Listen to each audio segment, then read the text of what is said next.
اللہ تعالیٰ نے اپنے محبوب حضرت محمد مصطفیٰ کو دنیا اور آخرت کی سب سے بلند شان عطا فرمائی ہے۔ اب وہ ہستی ہیں جنہیں اللہ تعالیٰ نے رحمت للعالمین قرار دیا، یعنی پوری کائنات کے لیے رحمت۔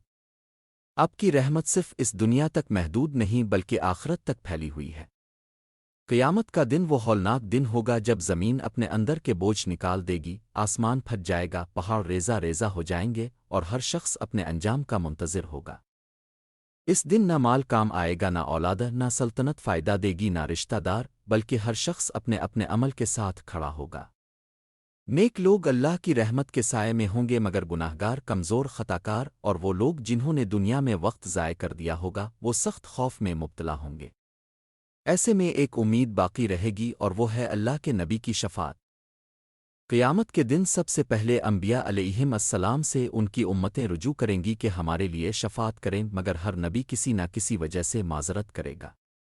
حضرت آدم علیہ السلام کہیں گے کہ میں آج اپنی فکر میں ہوں، حضرت نوح علیہ السلام، حضرت ابراہیم علیہ السلام، حضرت موسیٰ علیہ السلام اور حضرت عیسیٰ علیہ السلام بھی سب اپنی امتوں کو یہ جواب دیں گے کہ آج میرے پاس طاقت نہیں، تم محمد مصطفیٰ کے پاس جاؤ، کیونکہ آج صرف وہی ہے جنہیں اللہ تعالیٰ یہ بلند مقام عطا فرمائے گا۔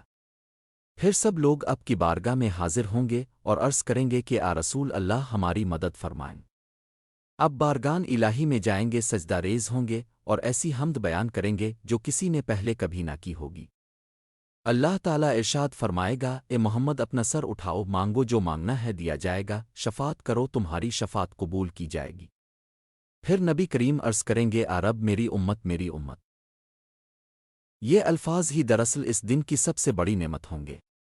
اللہ تعالیٰ اب کی شفاعت کو قبول کرے گا اور آپ اپنی امت کے گناہگاروں کو جہنم سے نکالنا شروع کریں گے۔ سب سے پہلے وہ لوگ جو کلمہ گو ہوں گے، جن کے دل میں ایمان کی روشنی ہوگی، اگرچہ ان کے اعمال کمزور ہوں گے، انہیں جہنم سے نکالا جائے گا۔ فرشتے ان لوگوں کو جہنم کی آگ سے باہر نکالیں گے جن کے جسم جھلس چکے ہوں گے، چہرے سیاہ ہو چکے ہوں گے، مگر ایمان کا نور انہیں شفاعت کے لائق بنا دے گا۔ پھر ان کو ایک نہر میں ڈالا جائے گا جسے نہر الحیات کہا گیا ہے۔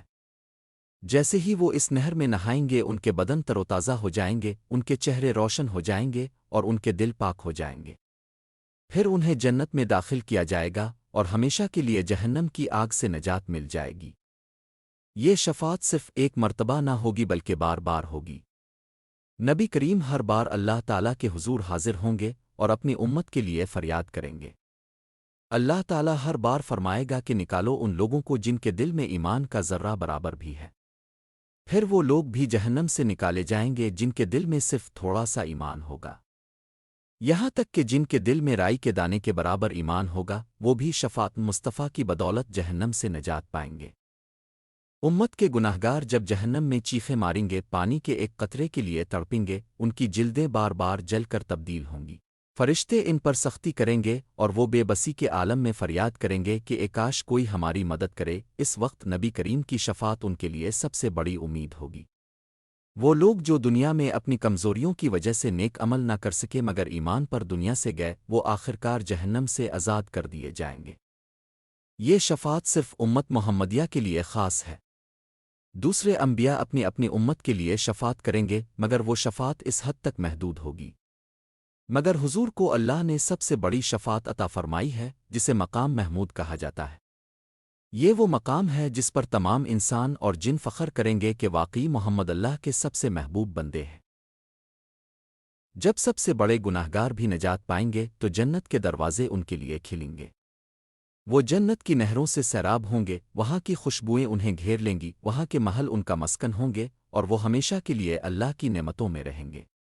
وہ اس وقت حضور کے احسان کو یاد کریں گے اور کہیں گے کہ اگر ہمارے نبی نہ ہوتے تو آج ہم جہنم کی آگ میں جل رہے ہوتے۔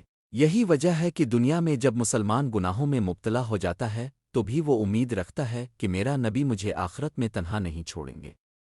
یہی امید اسے ایمان پر قائم رکھتی ہے، یہی امید اسے مایوسی سے بچاتی ہے، اور یہی امید اسے اللہ اور اس کے رسول کی محبت میں جینے اور مرنے پر آمادہ کرتی ہے۔ اللہ تعالیٰ کی یہ سنت ہے کہ وہ اپنے محبوب کو کبھی نامراد نہیں کرے گا۔ اس لیے قیامت کے دن جب حضور اپنی امت کے لیے فریاد کریں گے تو اللہ تعالیٰ ضرور فرمائے گا کہ نکالو ان لوگوں کو جنہوں نے کلمہ پڑھا ہے۔